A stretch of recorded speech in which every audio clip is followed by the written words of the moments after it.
welcome to my channel. Today I want to talk to you all about intermittent fasting and how it has helped shape my life, in which I was able to cut 14 pounds. So basically I followed a strict macro plan where I put myself in a calorie deficit, which whenever you put yourself in a calorie deficit, you're automatically going to lose weight. Not only did I do that, I followed a strict 16-hour fast and an 8-hour window to eat with this intermittent fasting approach. Some days I would do a 20-hour fast, and on Sundays would just be my days to just eat freely whenever I wanted. But I would always cut it off at 8 p.m. So with that, I want to talk to you all about how we've been told that we need to eat 3 square meals a day with snacking in between, which comes out to about 5 meals a day, which is a bunch of complete bullshit. Reason being so is because if you're continuously eating throughout the day, your body is continuously pumping out insulin. And when you're continuously pumping out insulin, your body's not able to use your fat stores for energy. So what is happening is it's just using the calories that you're taking in for energy, and then it's storing the excess calories that you have left over as fat.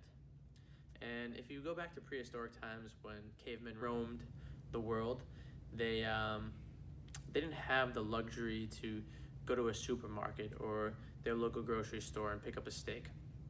They actually had to go out there and hunt for it. And a majority of the time, they were almost always in a fasted state. What happens when your body gets into a fasted state is it actually pushes out norepinephrine and epinephrine and human growth hormone. And what this is going to do is it's going to increase your alertness and your focus, and which would make sense because survival of the fittest, and if you go back to prehistoric times, we probably wouldn't be around right now if the body didn't adapt to do these things. So the biggest thing with intermittent fasting that a lot of people say about it is that, oh, like if I'm in a fasted state, that means my body's gonna start burning muscle, which is actually wrong as well. So your body, like I said, is pushing out human growth hormone, which human growth hormone itself actually is utilized to preserve muscle. All right, so with intermittent fasting, there is only 2 modes.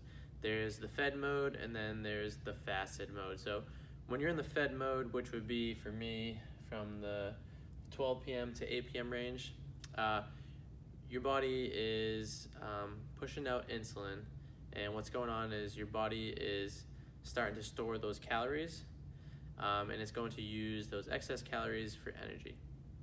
And then when you're in the fasted state, your body is going to start pulling from those fat stores for energy. Major key takeaway from intermittent fasting and why it's so beneficial is that it allows you to regulate your insulin levels, because if you're continuously pushing out insulin, your body's never going to burn fat. All right, so let's talk about this right here. So this is basically a breakdown of my intermittent fasting approach. So as you can see in the red is where I'm fasting. So I usually start fasting right after 8 p.m., which means no calories. So that doesn't mean, ooh, I'll have like a little bite of like a Snickers bar or like a couple bites of ice cream. No, like any calories is a no-go. That'll break your fast. So what I usually do is I just stick to either water, apple cider vinegar, and some LaCroix. And if you really want to, late at night, you could have black coffee, maybe some decaf coffee. Tea's good. The fast starts at 8 p.m. and it goes all the way till 12 p.m. the next day. So basically all you're really doing is cutting out breakfast from 8 to 12.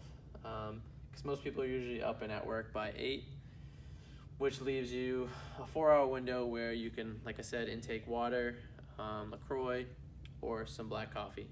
No calories. There has been studies shown that stevia or truvia is perfectly fine. That's a natural 0-calorie sweetener, whereas like a sucralose, like a sweet and low, will actually break your fast because it actually spikes insulin. So stay away from that. Invest in some truvia or stevia. So this isn't like a set in stone type thing either. So you don't have to follow my approach right here, but you should at least follow a 16-8 split, which is a 16-hour fast and 8-hour window of eating. So the reason I chose this split is because it caters to almost everybody's day. So if I'm just cutting out breakfast, I'm just basically skipping breakfast, but it still allows me to have lunch at noontime with maybe my coworkers. And not only that, throughout here, I'm able to eat. And then when I get home, I'll go to the gym, work out, and I'll still be able to have dinner with my family or something. So this allows you still to be social and active instead of like going out with your friends and be like, I can't eat, I'm fasting. Also, a key thing with intermittent fasting is that just because you stop eating at 8 p.m. doesn't mean you're actually in a fasted state. So your body actually takes 12 hours after your last intake of calories to be in a fasted state. So technically from 8 p.m. to 8 a.m. I'm not fasting, but once I hit 8 a.m. my body hits the fasted state. So any hours after 8 a.m. is going to be when my body's using my fat stores for energy. So if you prolong that, instead of the 4 extra hours after 8 a.m. for burning fat, like sometimes I'll go to 4 p.m., that'll give you the whole 8 hours of burning fat. Another major issue with today's society is a lot of people are becoming type 2 diabetics. And a lot of people are becoming predisposed to type 2 diabetes. And again, that's due to insulin sensitivity and not being sensitive. So what happens is over time, their body builds up this insulin resistance. And that goes back to them not ever being into a fasted state. So this doesn't allow their insulin to regulate itself. So yes, talking to a lot of adults, their main concern every time I talk to them is that like, I don't know what's going on, I'm eating healthy, doing all the right things, I'm working out here and there, I'm just not losing weight. And like I said, it comes back to them not allowing their body to get to a fasted state. So the calories that they're taking in, their body's not able to keep up with those amount of calories. So it's gonna burn whatever it can throughout the day, and then it's gonna store whatever calories are left over that you've taken in as fat stores. And obviously when you get older, you become more sedentary because you get a desk job and you're sitting there. So you're not gonna be as active as you were when you were a teenager or even in college. All right, so next I wanna talk about things that will break your fast. These are kind of no-brainer things, but first, any calories that you intake will break your fast.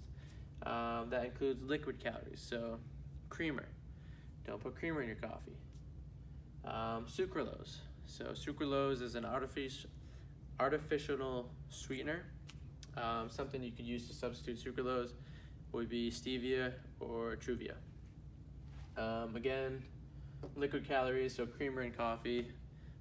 It's funny that I have to even say that, but there have been a lot of people that I've talked to that said like, oh, I basically fast then. Like, I'm always fasting. I don't eat anything in the morning.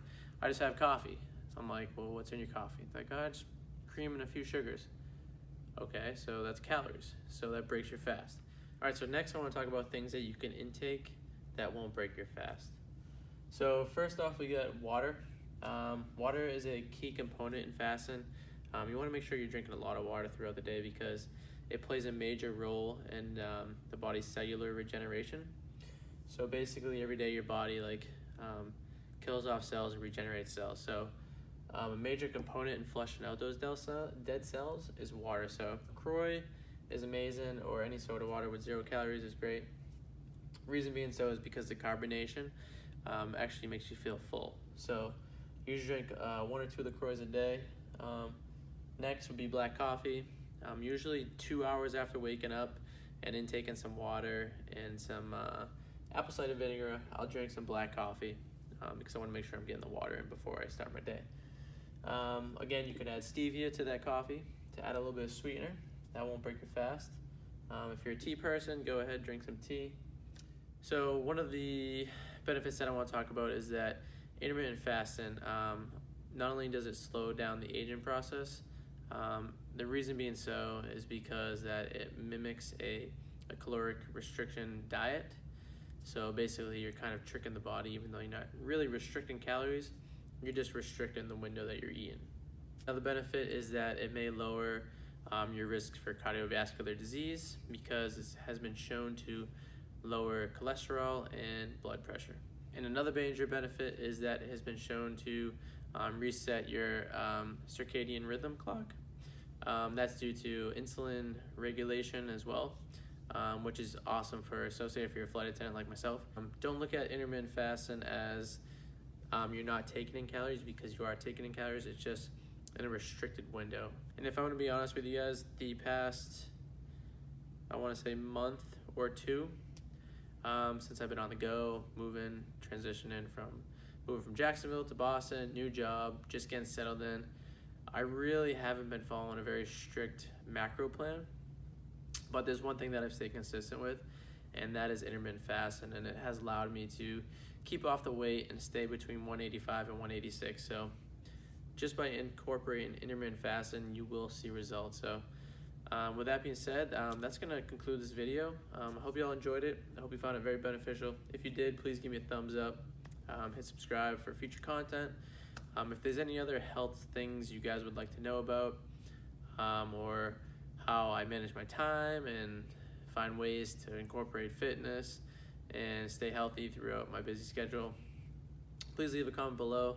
I'll be happy to answer or even make a video.